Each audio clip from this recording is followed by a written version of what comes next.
जय सिया राम। लक्ष्मी नारायण भक्ति चैनल में आप सभी भक्तों का हार्दिक स्वागत है। आज हम माघ मास महात्म्य 7वां अध्याय श्रवण करेंगे। चित्रगुप्त जी ने उन दोनों के कर्मों की आलोचना करके दूतों से कहा कि बड़े भाई कुंडल को घोर नरक में डालो और दूसरे भाई विकुंडल को स्वर्ग में ले जाओ जहाँ उत्तम भोग है। तब एक दूत तो कुंडल को नरक में फेंकने के लिए ले गया और दूसरा दूत बड़ी नम्रता से कहने लगा, हे विकुंडल, चलो, तुम अच्छे कर्मों से स्वर्ग को प्राप्त होकर अनेक प्रकार के भोगों को भोगो। तब विकुंडल बड़े विस्मय के साथ मन में संशय धारण कर दूत से कहने लगा कि हे यमदूत, मेरे मन में बड़ी भारी शंका उत्पन्न हो गई है। एवं मैं तुमसे कुछ पूछता हूँ, कृपया कर मेरे प्रश्नों का उत्तर दो। हम दोनों भाई एक ही कुल में उत्पन्न हुए, एक ही जैसे कर्म करते रहे। दोनों भाइयों ने कभी कोई शुभ कार्य नहीं किया। फिर एक को नरक और दूसरे को स्वर्ग किस कारण प्राप्त हुआ? मैं अपने स्वर्ग में आने का कोई कारण नहीं देखता। तब यमदूत कहने लगा, हे विकुंडल, माता पिता पुत्र पत्नी भाई बहन से सब संबंध जन्म के कारण होते हैं और जन्म कर्म को भोगने के लिए प्राप्त होता है।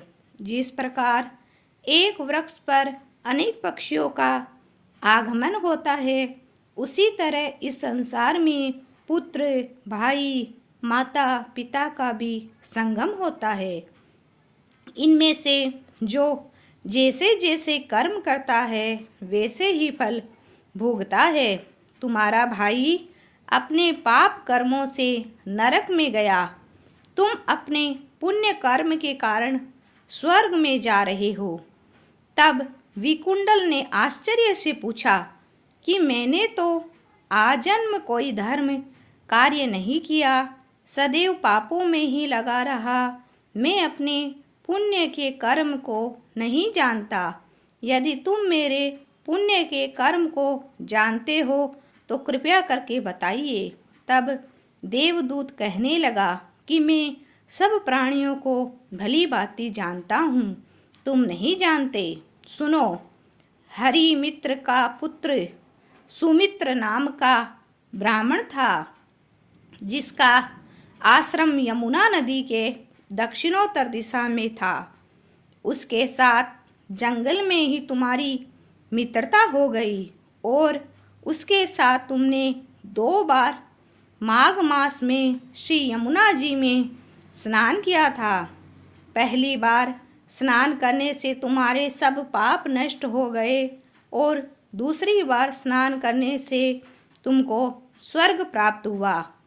सो हे वैश्यवर, तुमने 2 बार माघ मास में स्नान किया, इसी के पुण्य के फल से तुमको स्वर्ग प्राप्त हुआ और तुम्हारा भाई नरक को प्राप्त हुआ। दत्तात्रेय जी कहने लगे कि इसी प्रकार वह भाई के दुखों से अति दुखित होकर नम्रतापूर्वक मीठे वचनों से दूतों से कहने लगा, हे दूतों, सज्जन पुरुषों के साथ 7 पग चलने से मित्रता हो जाती है और यह कल्याणकारी होती है। मित्र प्रेम की चिंता न करते हुए तुम मुझको इतना बताने की कृपा करो कि कौन से कर्म से मनुष्य यमलोक को प्राप्त नहीं होता, क्योंकि तुम सर्वज्ञ हो। जय श्री हरि। जय सिया राम। लक्ष्मी नारायण भक्ति चैनल में आप सभी भक्तों का स्वागत है। आज माघ मास महात्म्य 8वां अध्याय श्रवण करेंगे। तब यमदूत कहने लगा कि तुमने बड़ी सुंदर वार्ता पूछी है। यद्यपि मैं पराधीन हूँ, फिर भी तुम्हारे स्नेहवश अपनी बुद्धि के अनुसार बतलाता हूँ। जो प्राणी काया, वाचा और मनसा से कभी दूसरों को दुख नहीं देते, वे यमलोक में नहीं जाते। हिंसा करने वाले वेद, यज्ञ, तप और दान से भी उत्तम गति को नहीं पाते। अहिंसा सबसे बड़ा धर्म, तप और दान ऋषियों ने बताया है। जो मनुष्य जल या पृथ्वी पर रहने वाले जीवों को अपने भोजन के लिए मारते हैं, वे कालसूत्र नामक नरक में पड़ते हैं और वहाँ पर अपना मांस खाते हैं और रक्त पीप पान करते हैं तथा पीप की कीच में उसको कीड़े काटते हैं। हिंसक, जनमंद, काने कुबड़े, लूले लंगड़े, दरिद्र और अंगहीन होते हैं। इसी कारण इस लोक तथा प्रलोक में सुख की इच्छा करने वालों को काया, वाचा तथा मन में दूसरों का द्रोह नहीं करना चाहिए। जो हिंसा नहीं करते उनको किसी प्रकार का भय नहीं होता। जिस तरह सीधी और टेढ़ी दोनों प्रकार की बहने वाली नदियाँ समुद्र में मिल जाती है, वैसे ही सब धर्म अहिंसा में प्रवेश कर जाते हैं। ब्रह्मचारी, गृहस्थ, वानप्रस्थी तथा यति सभी अपने अपने धर्म का पालन करने वाले और जितेंद्रिय रहने से ब्रह्मलोक को प्राप्त करते हैं।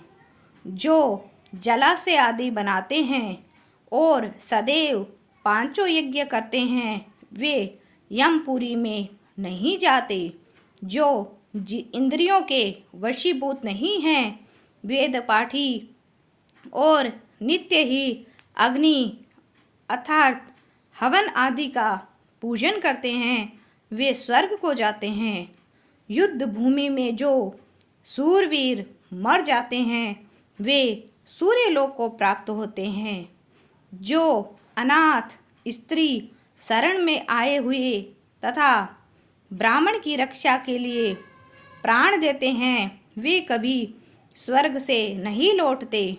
जो मनुष्य लूले, लंगड़े, वृद्ध, अनाथ तथा गरीबों का पालन करते हैं, वह भी स्वर्ग में जाते हैं। जो मनुष्य गौओं के लिए पानी का आश्रय करते हैं तथा कुआं, तालाब और बावड़ी बनाते हैं, वे सदैव स्वर्ग में निवास करते हैं। जैसे जैसे जीव इसमें पानी पीते हैं, वैसे ही उनका धर्म बढ़ता है। जल से ही मनुष्य के प्राण हैं, इसीलिए जो प्याऊ आदि लगाते हैं, वह अक्षय स्वर्ग को प्राप्त होते हैं। बड़े बड़े यज्ञ भी वह फल नहीं देते जो अधिक छाया वाले वृक्ष मार्ग में लगाने से देते हैं। जो मनुष्य वृक्ष रोपण करता है, वह सदैव दानी और यज्ञ करने वाला होता है। जो अच्छे फल, अच्छी छाया वाले वृक्षों को काटता है, वह नरकगामी होता है। तुलसी का पौधा लगाने वाला सब पापों से छूट जाता है। जिस घर में तुलसी वन है, वह घर तीर्थ के समान है और उस घर में कभी यमदूत नहीं जाते। तुलसी की सुगंध से पितरों का चित्त आनंदित हो जाता है और वे विमान में बैठकर विष्णु लोक को जाते हैं। नर्मदा नदी का दर्शन, गंगा का स्नान और तुलसी दल का स्पर्श, यह सब बराबर बराबर फल देने वाले हैं। हर एक एकादशी को ब्रह्मा भी तुलसी का पूजन करते हैं। रत्न, सोना, फूल तथा मोती की माला के दान का इतना पुण्य नहीं जितना तुलसी की माला के दान का है। जो आम के 1000 और पीपल के 100 वृक्षों को लगाने से होता है, वह तुलसी के एक पौधे के लगाने से होता है। पुष्कर आदि तीर्थ, गंगा आदि नदी, वासुदेव आदि देवता सब ही तुलसी में वास करते हैं। जो एक बार, 2 या 3 बार रेवा नदी से उत्पन्न शिव मूर्ति की पूजा करता है अथवा स्फटिक रत्न के पत्थर के आप से आप निकले हुए तीर्थ में, पर्वत या वन में रखी हुई शिव की मूर्ति की पूजा करता है और सदैव शिवाय नमः मंत्र का जाप करता है, यमलोक की कथा भी नहीं सुनता, प्रसंग, शत्रुता, अभिमान से शिव पूजा के समान पापों को नष्ट करने वाला तथा कीर्ति देने वाला तीनों लोक में कोई काम नहीं है।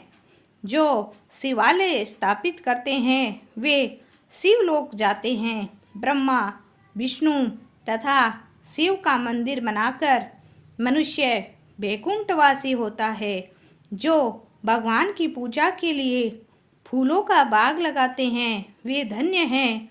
जो माता पिता, देवता और अतिथियों का सदैव पूजन करते हैं वे ब्रह्मलोक को प्राप्त होते हैं।